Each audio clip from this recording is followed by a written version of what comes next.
Fromsoftware has a storytelling problem. I've tried to crack it. Other people have tried to crack it. So many of them have tried to crack it, including other friends of the channel like Ruger Rabbit.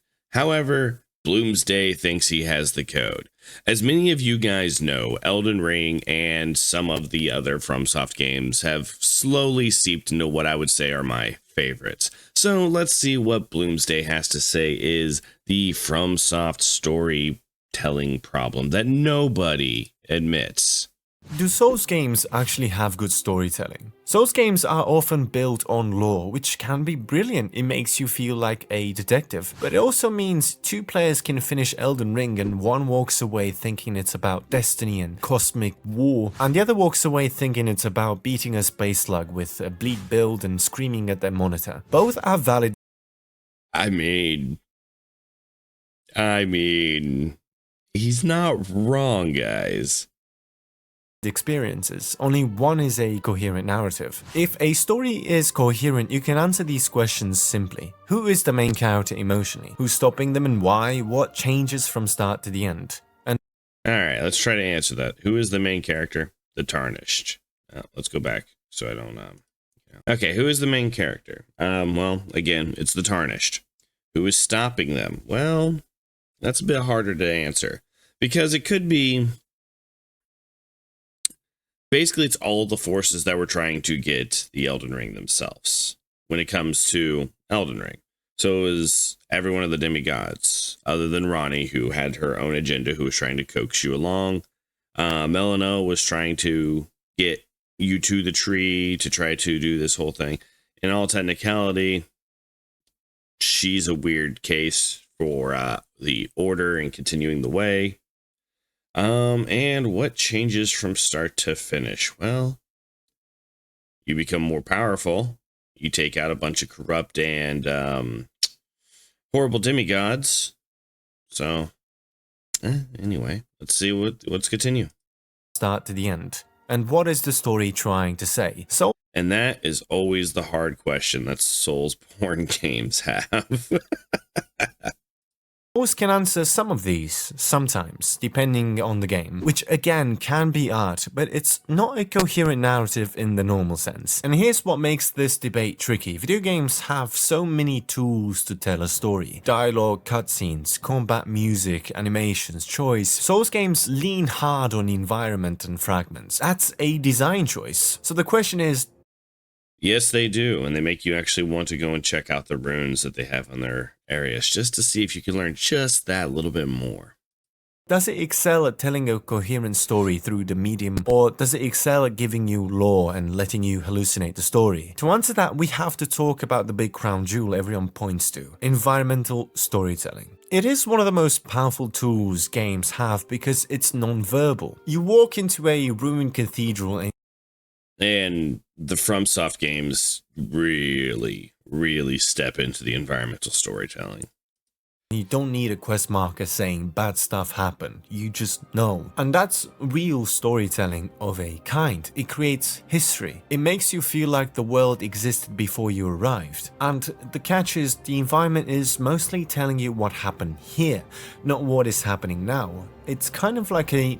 Oh, is that me or is that him?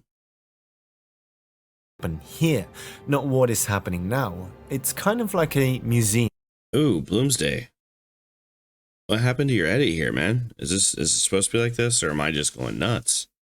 That's why Souls feels mythic, but it's also why the story can feel like a fog. Environmental storytelling is at its best when it's paired with another tool, like a character who reacts to the environment, or dialogue that gives you a clean present tense goal, or music that signals what this place means in the story right now. Souls sometimes does that, but often the music is the biggest part when it comes to the Souls games. It is an indicator of kind of who's in the area, you know, what was going on there, the factions that were in charge. The music really doesn't tell you what's going on in this exact area, other than the creepy ass dancing women in the windmills. Often it relies on you to do the emotional translation yourself, but if you don't, you're just like, wow, that's a very scary and beautiful painting, then you leave. But Souls fans usually say, well, the story is in the items descriptions. Item descriptions are the most Souls thing ever because they're both genius and absurd. Genius because they make every item feel like a relic, and absurd because they turn narrative comprehension into a scavenger hunt. Reading item descriptions is not fun for most people. Even if you do read them, they're short. They have to be, which means they don't give you story beats. I sit there and yearn for an explanation, and I'm just given vague clues. So even And the funny thing is for my Limbus Company fans, you know, the whole you have to read thing. I was sitting here, I think it's the reason that, you know, other than a couple of the boss fights where I just didn't feel like it and I got my butt kicked for it, I would sit there and I would read these descriptions to try to further my understanding of one of my favorite games with Elden Ring. Even if you read everything, you're still interpreting fragments, like you're assembling the narrative. If I tell you, Like an archaeologist or something, right? Right? a game's main story is split across 200 tiny tooltips, do you feel excited or tired? Some people feel excited. They love puzzles and mysteries, but most people feel tired because they came to play a game. Even for the people who love it, item descriptions mostly deliver lore. That's background. Myth. Lore is not story. This is what most people forget. It's rarely present tense story with character change. And this is where some of you might contradict me and say, but the NPCs explain the story. Do they? Because NPCs rarely do the basic job of orienting you. Besides, Now, my biggest argument is, and this is hard to do really, but my biggest argument against this is that the story that you should take away from a Souls game, in my opinion, is what you've done. The story revolves around your character almost always.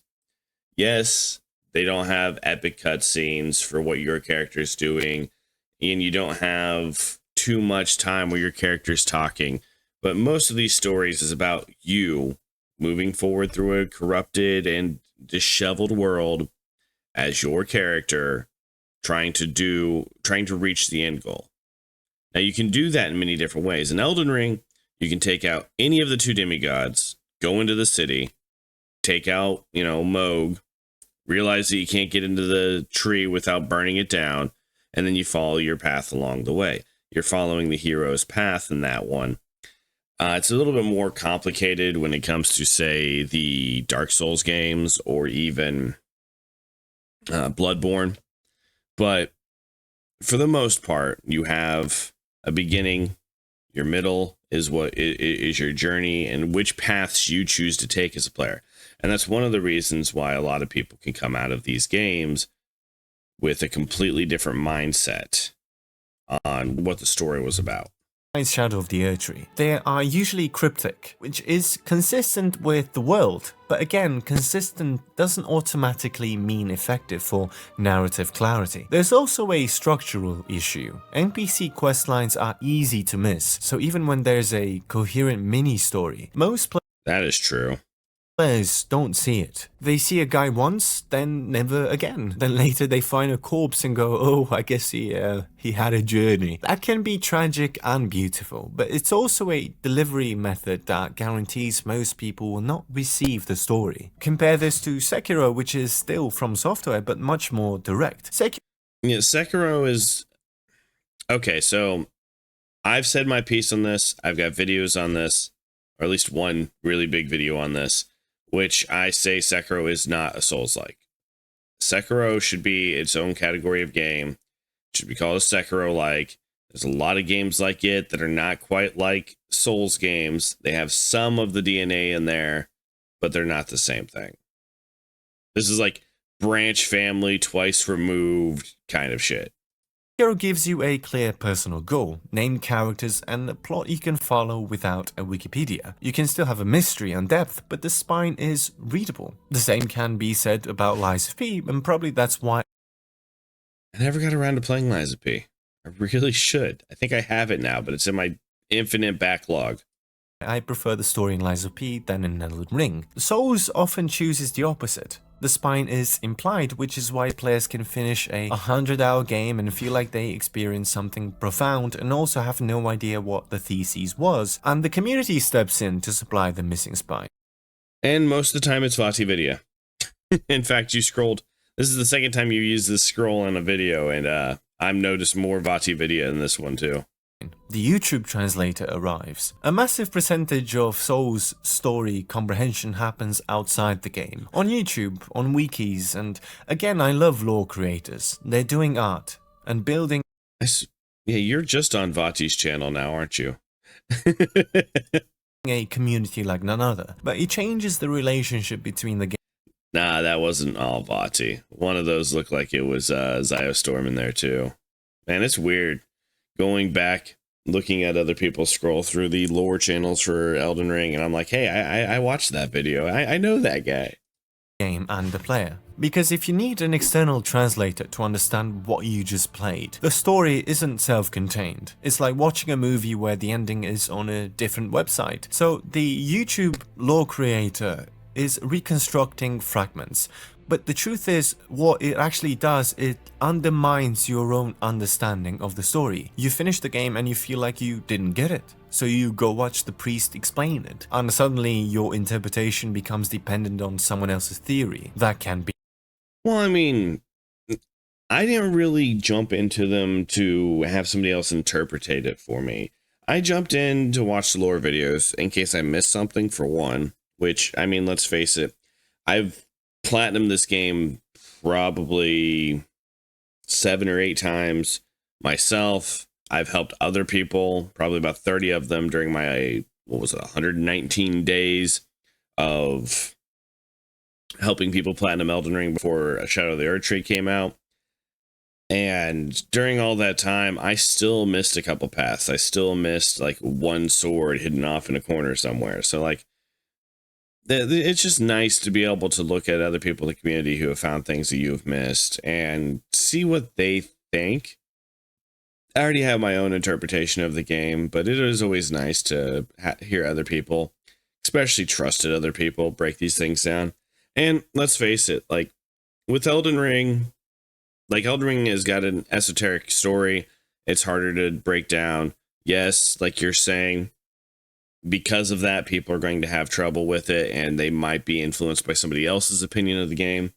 But when it comes to games that do have a very coherent story, I still will watch 2-hour-long lore videos on them because it's nice to hear about it. Like, you're a huge fan of World of Warcraft. I've read quite a few of the WoW books, and also I've watched 2-hour-long videos on the Resident Evil lore. So, like, 2 games with really good story behind them, and I've still watched lore, read books about these franchises.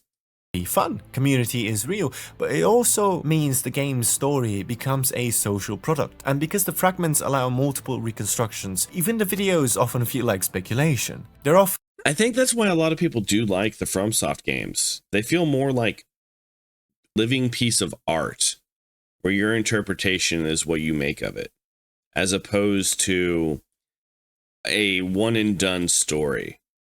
You can look at a really good piece of art and be like, oh, this is what this artist meant about it. And then you can come back 2, 10, 15, 30 years later and be like, I was wrong. This is what the artist thought about this. And I think that might be why the FromSoft games are so replayable to the die-hard fans.